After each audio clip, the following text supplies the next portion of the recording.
Thank you. All right. Hello and welcome everyone to this Switzer Network event, Digital Storytelling for Environmental and Climate Justice. We're so glad to have you all here. I am Cora Preston. I am the network manager for the Switzer Foundation. And I will be helping to facilitate today. My colleague Maya Higgins is also in the room. Maya has agreed to be our tech support person, so she can help you if you're having any technical difficulties during the event today. We are recording this event, and the recording will be posted on the Foundation's website and YouTube for later viewing. That said, please remain on mute if you're not speaking, and you are welcome to have your camera on or off at your preference. And before we begin, it's important to acknowledge that whether Indigenous, refugee, migrant, settler, or descendant of those forcibly brought to this land, we are right now on Turtle Island, a gathering place of Indigenous people, including those rooted in our regions. The Switzer Foundation office resides on occupied Wabanaki land, specifically on Passagasawake Bay, a name which translates to place to spear sturgeon by torchlight. Our staff and network are dispersed across this continent and around the world, and we encourage you to reflect, research, and show up for the Indigenous people and communities where you are. We recognize that the entirety of North America constitutes territory considered to be original Indigenous homelands, and we respect the sovereignty of the Wabanaki Confederacy, its nations, and the hundreds of other Native American Indigenous nations, communities, and people. As part of this commitment, we make a $500 contribution to an Indigenous-led organization for every Switzer Network event that we hold. We select recipients with the help of Switzer Fellows involved in planning each event, and we're happy to share that today we're supporting the Mixteco Indigenous Community Organizing Project for this event. Maya is sharing a link to our land acknowledgement commitment and Mixteco's website in the chat. And now I would like to introduce our speakers, Catalina Garzón-Galvis and Andrea Spagat. Catalina is a 2025 Switzer Leadership Grantee, currently coordinating the Resilient Roots Project, a youth digital storytelling collaboration with Frontline Catalysts and StoryCenter. She brings over 20 years of experience with participatory research, education and media partnerships that center the lived experiences and thought leadership of environmental justice communities. Her past digital storytelling work includes planning and co-facilitating with Mixteco Indigenous Community Organizing Project, Líderes Campesinas, and StoryCenter to develop short videos and digital media that elevate the diversity of languages and voices of Indigenous and women farm worker leaders affected by heat-related illness and exposure to wildfire smoke. Catalina is the recipient of the 2010 Yamashita Foundations for Change Prize, which honors scholar activists whose work bridges academia and community. Andrea is Director of Programs at StoryCenter, a participatory media organization based in Berkeley, California, and a collaborator on the Resilient Roots Project with Frontline Catalysts. Before joining StoryCenter in 2006, Andrea worked for 12 years as an educator in a variety of settings, including a jail GED project in Wisconsin, a training program for rural school teachers in Bolivia, and a substance abuse program initiative for youth in San Francisco. Andrea's digital storytelling work is varied. She has worked on public health projects that have included stories with HIV-impacted communities and workshops with farm worker leaders impacted by wildfires and extreme heat. In addition, she leads bilingual English and Spanish workshops. We're so glad to have Catalina and Andrea here. And with that, I will pass it to Andrea to get started. Thank you very, very much. I'm happy to be here. I'm actually sitting here in Oakland, California on unceded Ohlone territory. And I'm going to just put in the chat a couple of things that would be great if you could look at it and respond to those questions, your name, where you are, your organizational affiliation, and a question or two you might have about digital storytelling for climate and environmental justice work. So let me share the slides that we prepared. I want to just go over the agenda first. In terms of learning goals, what we want to do with this webinar, we want to talk a little bit about key principles and elements of a digital storytelling process that centers the agency and the voice of the storyteller, and better understand how digital storytelling can be used to support community organizing and policy advocacy. And to do that, we're going to do a few things. We're obviously reviewing the agenda and learning objectives. We're going to share a little bit about digital storytelling and a couple of examples throughout the webinar today in the next hour. We're also going to integrate a Q&A, and we're going to do a little bit of a reflective writing activity.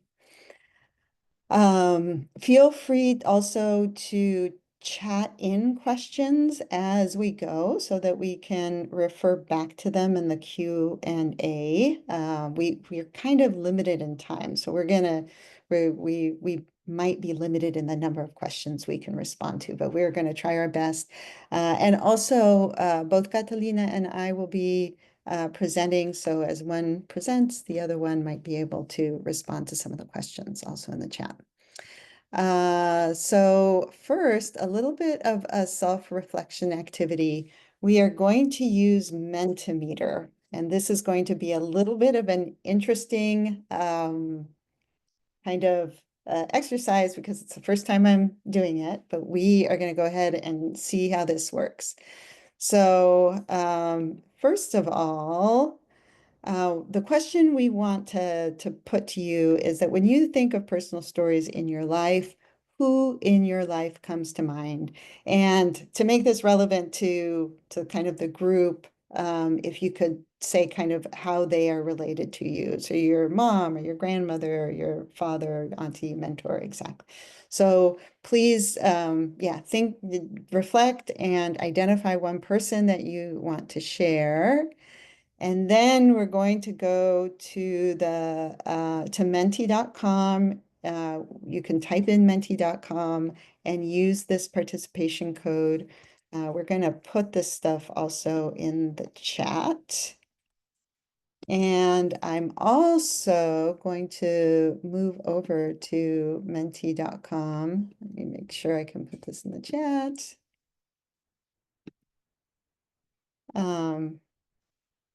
That's the code. And I also have here, if you want to go ahead and use that QR code to enter the Mentimeter exercise, you can do that also. Let's see if we can do, yay, my sisters, it's working. Go ahead. I think we have over 30 people here. So I'm going to wait until we have a few responses. Let's see.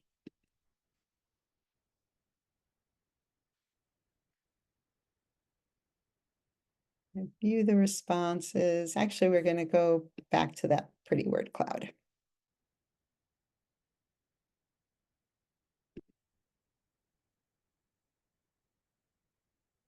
All right. So you can see that this idea of stories is very connected to us in really essential ways. Right. I'm going to let that go. We're going to move on with the presentation, but I think we might come back to these results later on as well. So I appreciate you just taking a second to reflect.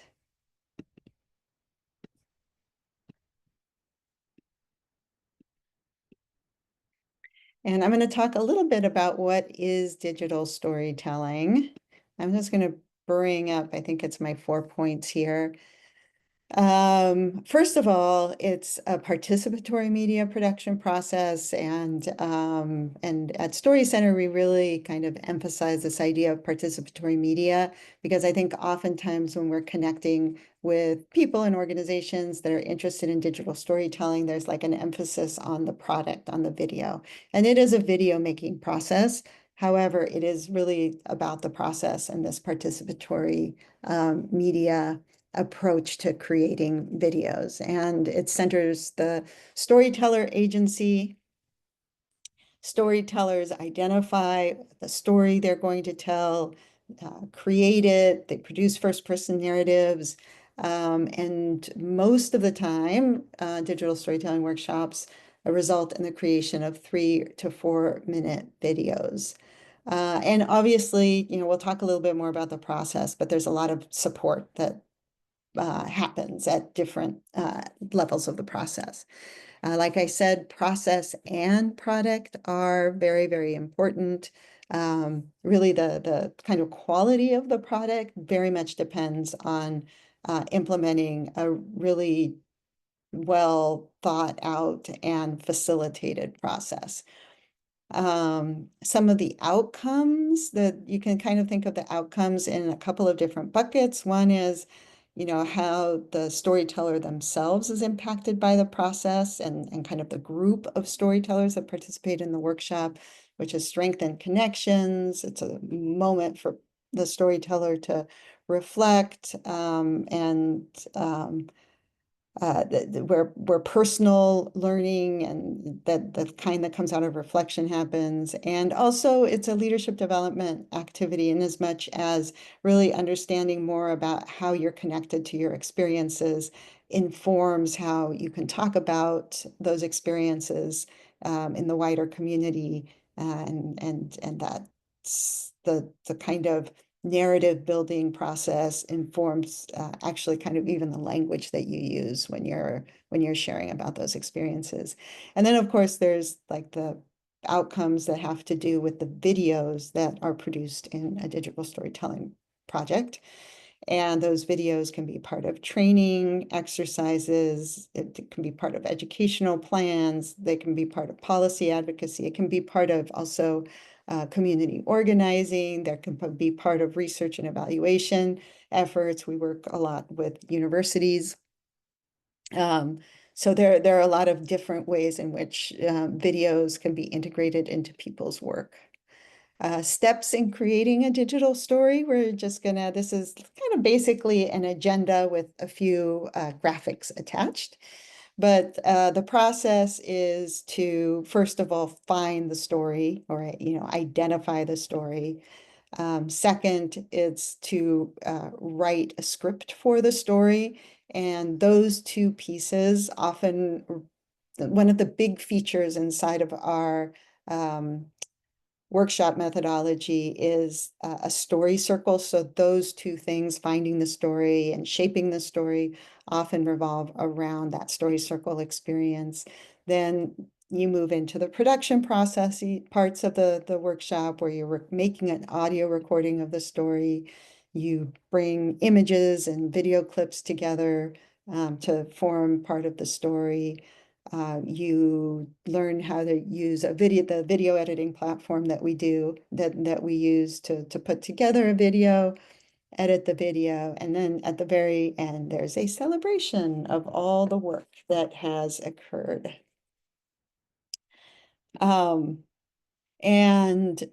To demonstrate, kind of as an example of what we mean by a digital story to make sure that we're all on the same page, we wanted to share this story that came out of one of Catalina and one of the first collaborations that Catalina and I participated in together.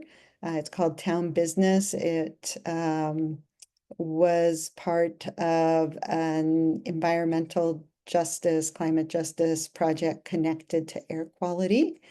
And this was a story that one of the participants made about living in and growing up and then being an environmental advocate in West Oakland. Let me just make sure that my sound is shared so that everyone can see it and hear it.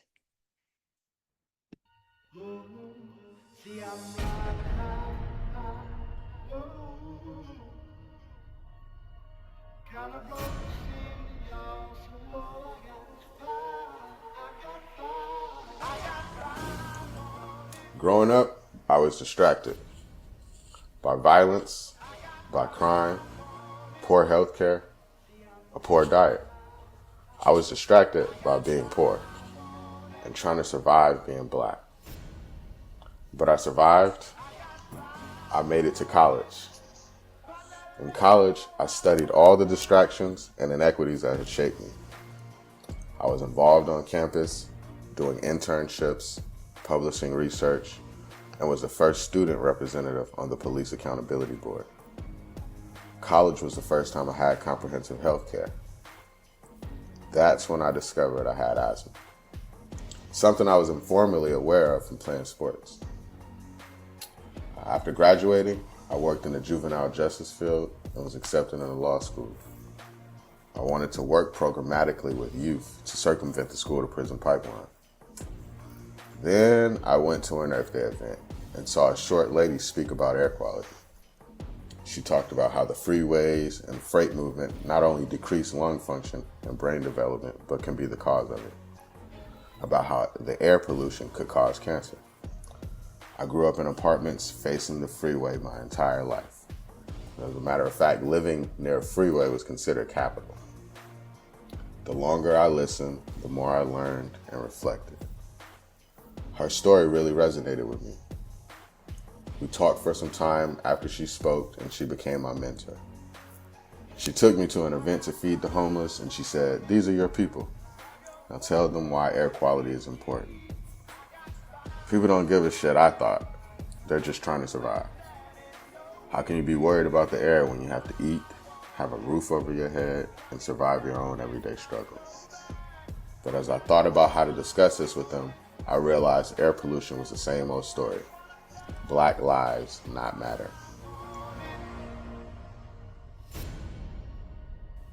Here in the US, 1,500 police-related killings per year, 7,500 homicides per year, 2 million people currently incarcerated.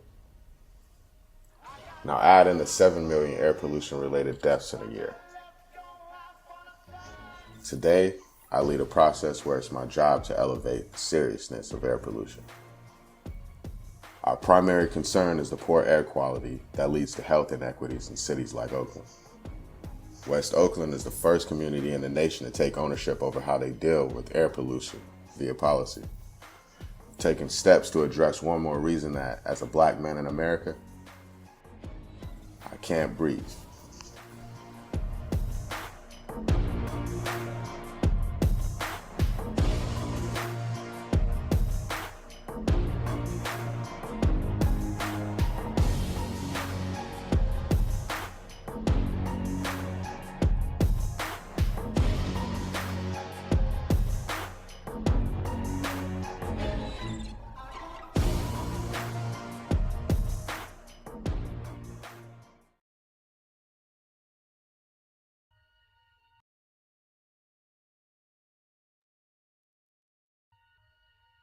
Just take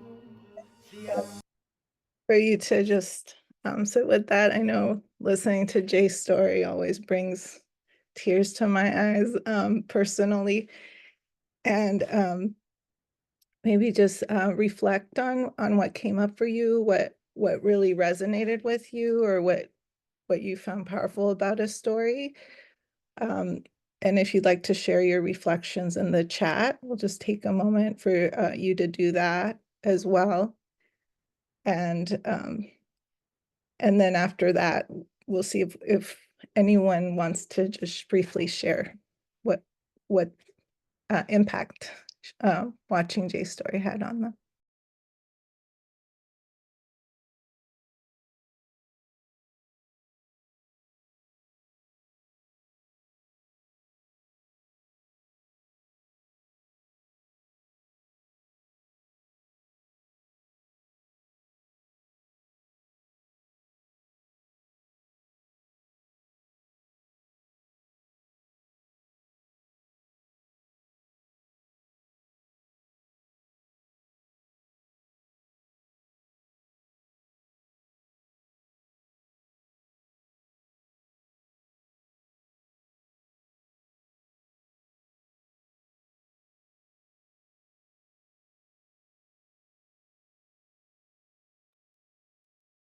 Thanks to those of you who are sharing your reflections. I encourage you to continue doing so.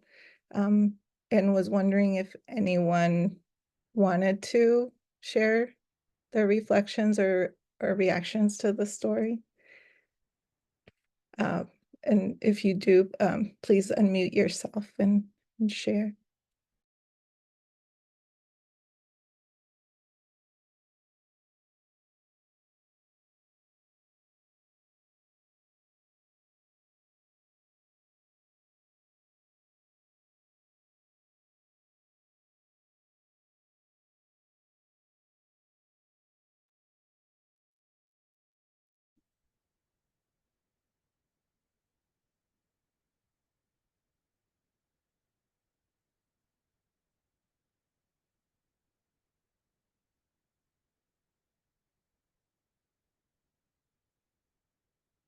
So I think we'll maybe just move to sharing a little bit more about the context for the story.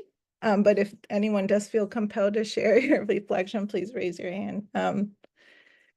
So as Andrea mentioned, Jay's story was part of a collection of digital stories that was created with the Allies to in Reducing Emissions, or IDA collaborative here in California, and the Public Health Institute with support from the Energy Foundation. So this was the pandemic year of 2020 when we were embarking on this project. And the goal of this project was really to build relationships among IDA collaborative member organizations, which are mostly environmental justice organizations doing air quality and air monitoring work here in California, including creating their own community air monitoring networks at that time. And so there were a lot of organizers and also air quality technicians who maintained the air monitors and air monitoring networks. So we're involved in the project. Because of the pandemic, we actually had to switch to a digital format for the workshop, which was held in the summer and fall of 2020. And then we worked with the storytellers. There were about 6 storytellers from different environmental justice organizations across the state to organize a community screening, a virtual screening on Zoom. And it's hard to believe now, but at the time that was kind of a newer platform for a lot of people. So we were learning as we went to do that. And we had a really great turnout. I think there were about 60 people on the screening, including community residents, advocates, and also agency staff from the California Air Resources Board and local air districts that the organizers were working with to advance improvements in air quality regulations and enforcement in their communities. And so ultimately, a lot of these digital stories were shared by the IDA collaborative with state legislators and agency staff to support the creation of a community air grants program that would direct more resources to community-based organizations that were involved in and leading air monitoring efforts throughout California. And that grant program is still going strong and has had multiple rounds of grantees at this point and has contributed to really building out community air monitoring infrastructure throughout the state. And also supported local campaign work around, like, for example, Jay's work in West Oakland to create a community air plan with community priorities for improving air quality in that neighborhood, and other efforts like that environmental justice organizations have been leading as part of the implementation of this AB 617 legislation here in California that apportioned some of those resources to go towards air monitoring in communities that were disproportionately impacted by air pollution.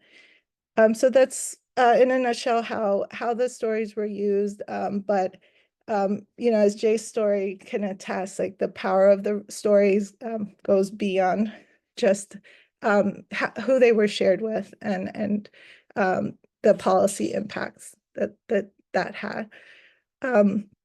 So we also wanted to share another example from a project with Mixteco Indígena Community Organizing Project and Líderes Campesinas. This is Eulalia Mendoza's story, who is a farm worker leader with me, my COP, and also an organizer, a worker rights organizer now with my COP. And so, Andrea, if you could share the story.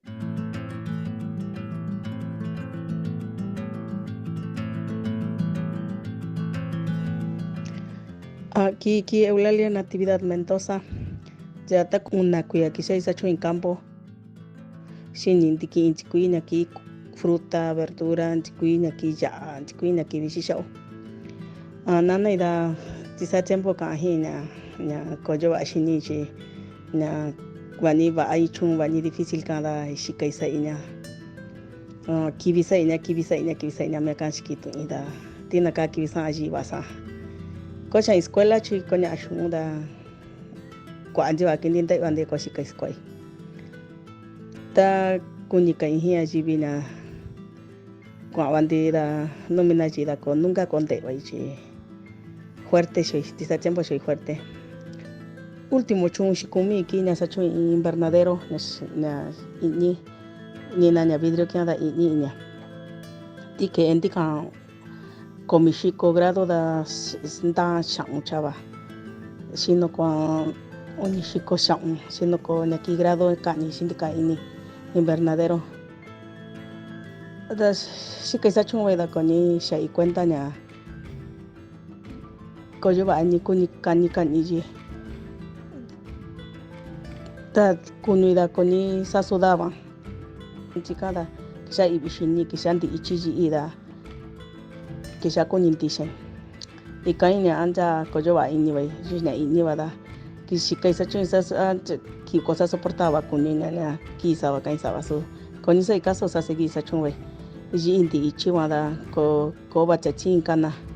Dakatoy mayordomo nyachu nya 24 ini invernadero nyachu 24 san kachihirada. San kachirahina. Ayo ba inua, koyo ba inua tanto un kachira ibishinu. Ikataba na jichike bada ikashindi intachidanti ba ini. Si tu jikinya to osa chiko ana ta o na shikasi chun campo da mehando na nyo ya anchini kiche kwa na miyoshi wa kwa.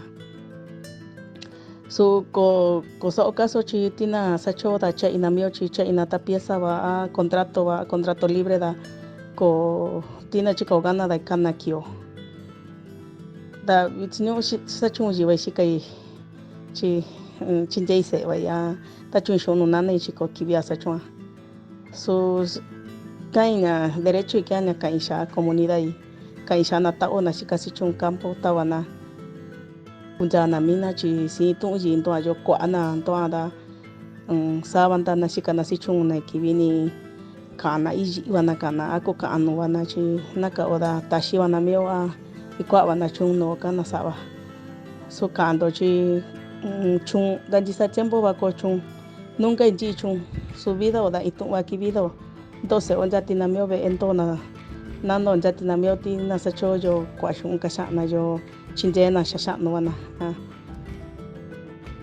yaka nejo aquí consejo y kai hinto tinja kishanto ondoda kisha nya ki bishindo kisha kuintishanto que han síntomas de insolación da kunchanto minto da canto sa reportando a no mayor tomondo.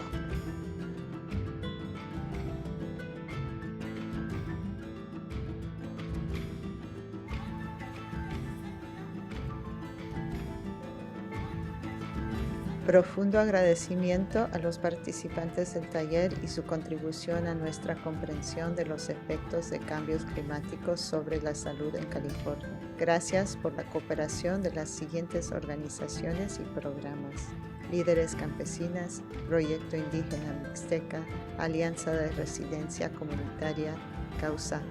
Gracias a los siguientes programas del Instituto de Salud Pública, apoyo financiero de Cigna Foundation, American Public Health Association y los Centros para el Control y la Prevención de Enfermedades. Agradecimiento a los Centros para el Control y la Prevención de Enfermedades, el Departamento de Salud Pública del Estado de California y el... Thank you, Andrea. So we just wanted to pause for a moment and give everyone the opportunity to share your reflections as well in the chat. And then we'll also see if anyone wants to share their reflections with the group.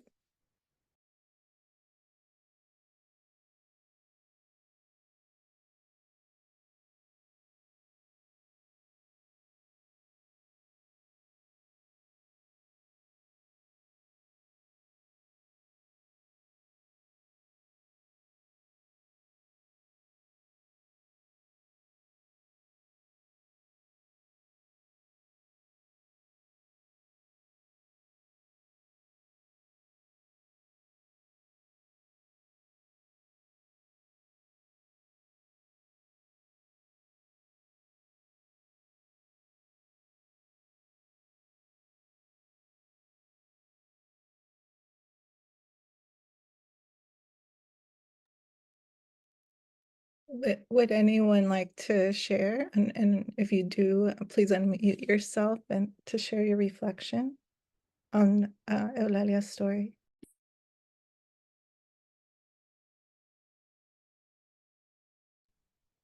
Hi, y'all. I thought that both of the videos were kind of really important in looking at how these things that can sometimes feel abstract, or like kind of overarching issues, they're put in like an individual person's experience. And I also thought it was cool to see the format differences because the other one was like very video based and this one had more pictures. So it was cool to see how even the pacing of just the pictures and the audio still felt like, I don't know, like the pacing was really good. So it didn't feel like it was just like a slideshow or something. But yeah, thanks so much for sharing these. Thank you, Catalina. We also wanted to just give some context on the story project that Eulalia was part of to create the video we just saw. This was a partnership with Alianza para la Resiliencia Comunitaria, which was a partnership with MyCop, Líderes Campesinas, Public Health Institute, and also California Department of Public Health was involved in supporting the workshop that created some of the stories. So the work of the ARC leaders involved in this project was really around creating indigenous language-based community education materials and also advocating for changes in emergency response resources so that indigenous languages would be integrated into those alert systems, and specifically the emergency alert system for wildfire smoke in Ventura County. So one of the key ways that these stories were used were to advocate for audio-based messaging for that alert system, because previously it had only been text-based and only provided in English and Spanish. And so the Indigenous and women farm worker leaders' stories were shared with air pollution control district staff and local health department staff to kind of elevate awareness around why it was so important to integrate audio-based messaging and messaging in indigenous languages into emergency alert systems, specifically for farm workers in that county. And we also held a community screening event in October of 2023 with the community partner organizations and also other community members and farm worker leaders to share these stories. And in addition, some of the farm worker leaders and organizers that were involved in this project carried out a community survey project to gather information about where farm workers obtained resources and information during poor air quality events, during wildfire events and extreme heat events. as part of a fresas campaign. They named it fresas, which means strawberries in Spanish, because that's one of the primary crops that is harvested by the leaders that we were working with in that county. And so ultimately, the campaign was successful, and the Air Pollution Control District agreed to integrate audio-based messaging in Spanish and Indigenous languages into the alert system as part of this Fresas campaign work that came out of the project. So this is a great example of how digital stories can support not just climate justice organizing, but also worker rights and language justice organizing. And I think what we wanted to do now is sort of transition to questions that folks may have. I know there were already a number of questions people had in the chat. If there are other questions that have come up for you as we've been watching the stories and you've been hearing more about the projects that they were a part of and sort of the policy change and organizing work that the community leaders were doing in conjunction with the stories. If you'd like to please type that in the chat, any of those questions, and then we can take a few minutes to see if we can answer a few. And thank you, Maya, for compiling the questions that would already come up and putting those in the chat. And so I also want to invite Andrea to chime in with responses to some of these questions as well. Do you want to respond to a question first, Catalina? Do you want me to go? Yeah, I mean, sorry, go ahead. Yeah, I was going to say I can speak to the last question about the process of how the authors experienced the making of these stories. With the IDA members, we actually did do some follow-up conversations with them about their experience with the digital storytelling process, and that informed some presentations and like a journal article manuscript that we were developing based on the project.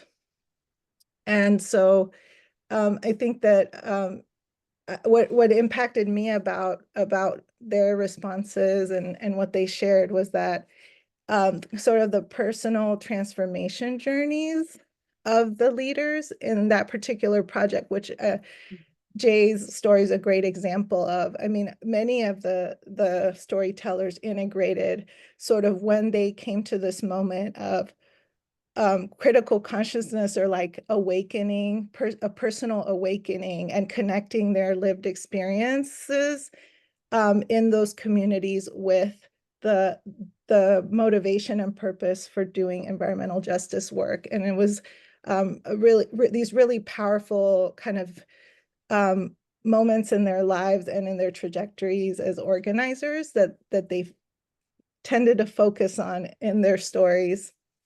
And so I think that along with the kind of relationship building that happened among organizers from different communities as part of the process of sharing their stories and getting to know each other more on a personal level was really powerful, a powerful outcome of the process.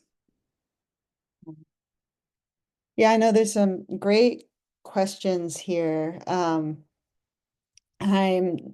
think that one of the kind of overarching themes here is adapting these participatory methods to different groups. And so kind of when we're looking at doing a participatory media process with any specific group, we're thinking about how to make that participatory process really serve them as well as we can, and how to make the process as accessible as possible. So one of the really common actually kind of access issues working with the groups we worked with on this project is time. You know, it obviously takes time to develop narratives, to record them, to become familiar enough with video editing, to be able to put a video together. And so we're always thinking about kind of how to support the processes that make it as easy as possible for somebody to tell a story that they're excited about telling, about how an experience that they've had in their lives has impacted them.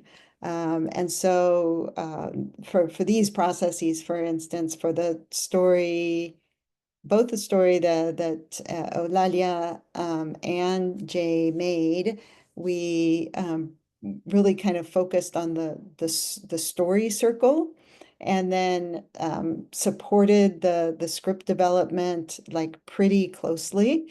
In some cases, we would like make a recording of the story circle, and from the recording, create a kind of a script proposal, and then work with the storyteller to finalize a script that really reflected what they wanted to say. And then sometimes we kind of show storytellers how to use the technology, but sometimes we just have storytellers send us the video clips and the photos and the different elements that go into a video, and then we'll actually edit it and then send them drafts and have them respond to the draft. And so there's a collaborative process, but kind of the guiding question or in terms of the design is how to make the process as accessible to the storytellers and how to support the storyteller agency as much as possible. And that kind of covers some of the questions. The one question that it doesn't cover at all is the question about adapting stories to potentially hostile audiences. And I think that that's a good question, because I think that sometimes this type of digital storytelling where people are putting they're making themselves somewhat vulnerable, it's not necessarily super like this is not necessarily the first method I would want to go to if we're talking about hostile audiences. I think that this kind of participatory method is a really useful method and an important approach when we're looking at elements like integrating community and doing leadership development, and then using the stories as springboards into conversations about the issues, conversations about how to develop policy and support policy changes that support communities, and a number of different things kind of in that space. But it's actually not the kind of media that I would kind of intentionally put out to audiences that could be hostile. All right. I think we probably need to move on in our timeline, right, Catalina? Yes. Yes. So we did want to give you a chance to do a little bit of reflective writing after watching these stories, and thinking about how the storytellers are putting kind of together these different elements to make meaning of their experience. And also they're really thinking about how they want to share the experiences. And when I talk about sharing the experiences in like creating stories that they're excited about sharing, part of that equation is actually creating stories that are safe to share, right? So we're not asking people to include their deepest, darkest moments or become kind of vulnerable in the way that would compromise their safety. We want people to share stories that are truthful and from the heart, and that they're excited to share. And so we wanted to just give you a chance to do like the initial part of a process like this, which is more like free writing and exploring ideas that you could turn into a personal story. And we're going to give you, I think, just like 5 minutes to do some quick writing, very, very quick writing. on either one of these two questions. So you can, they're fairly broad. You can take a moment to read them and then do a little bit of quick writing on them.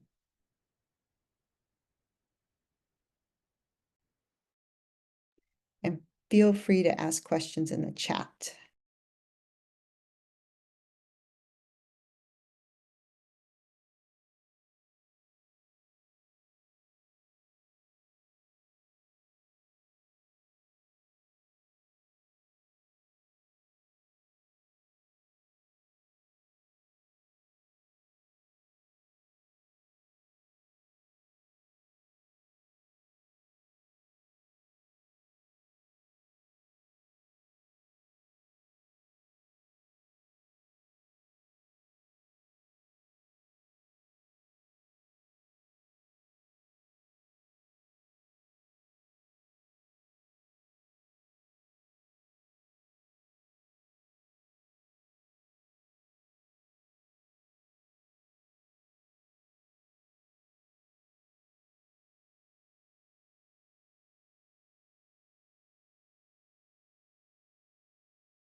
All right, let's go ahead and wrap up in like the next 30 seconds.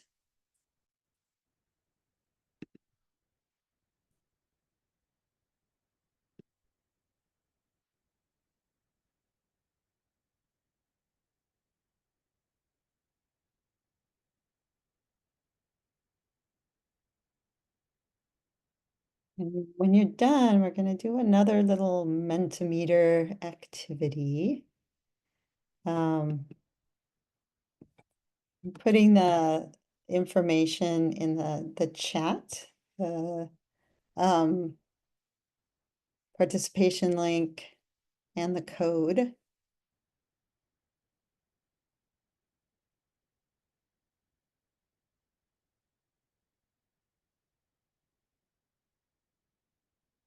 And I'm going to go ahead and share the Mentimeter really well. I'm going to actually let you all put it in. I'm going to ask if anybody wants to just share what it felt like to do this writing. Go ahead and take yourself off mic and share, or off mute.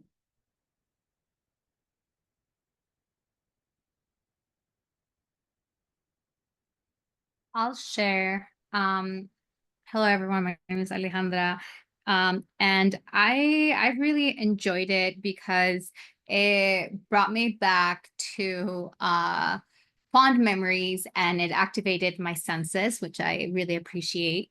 And I remember even like sweating, which was funny because I don't often associate those experiences with thinking about how I experience learning. And I appreciate the embodiment that the prompts called for. The first one I remember learning from Melipona Bees, and being immersed in like the buzzing and learning that I didn't need to feel fear in that moment because these bees don't have stingers. And it was just a very transformative experience in general, but it was pleasant to have the prompt to remind me of that. Mhm. Okay.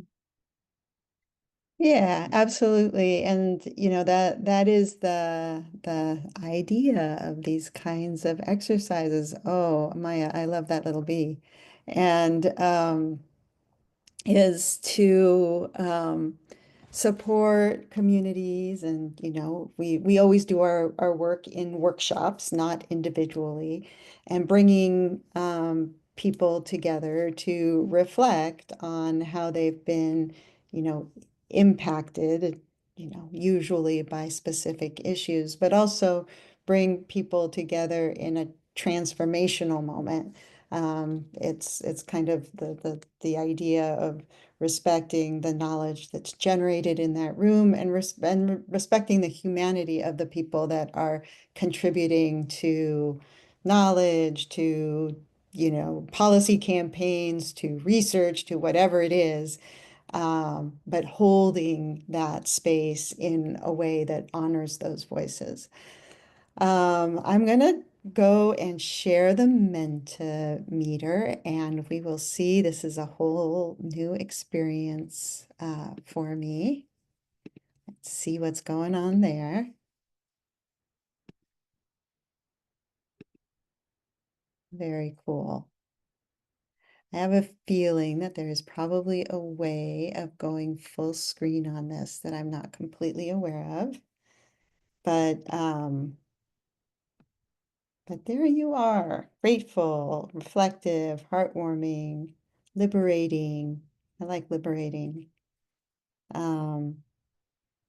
Nostalgic, uplifting. There's not like one word that seems to be kind of being, that's rising above. Maybe reflective. That seems to be the central theme.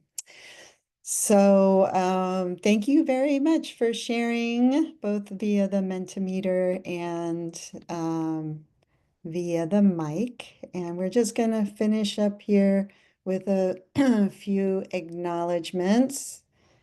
Catalina, did we decide who was going to do these acknowledgements? I think you were, but I'm not sure.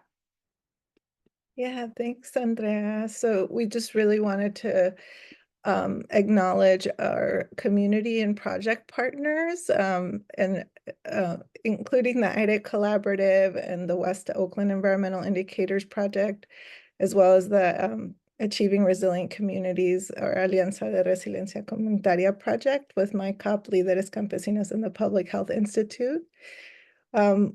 We also wanted to acknowledge Oakland Youth Advancing Climate Action and Frontline Catalysts, who we're currently working with in the Resilient Roots project that Cora mentioned at the beginning of the webinar on a youth climate justice digital storytelling project with middle school and high school age youth in Oakland.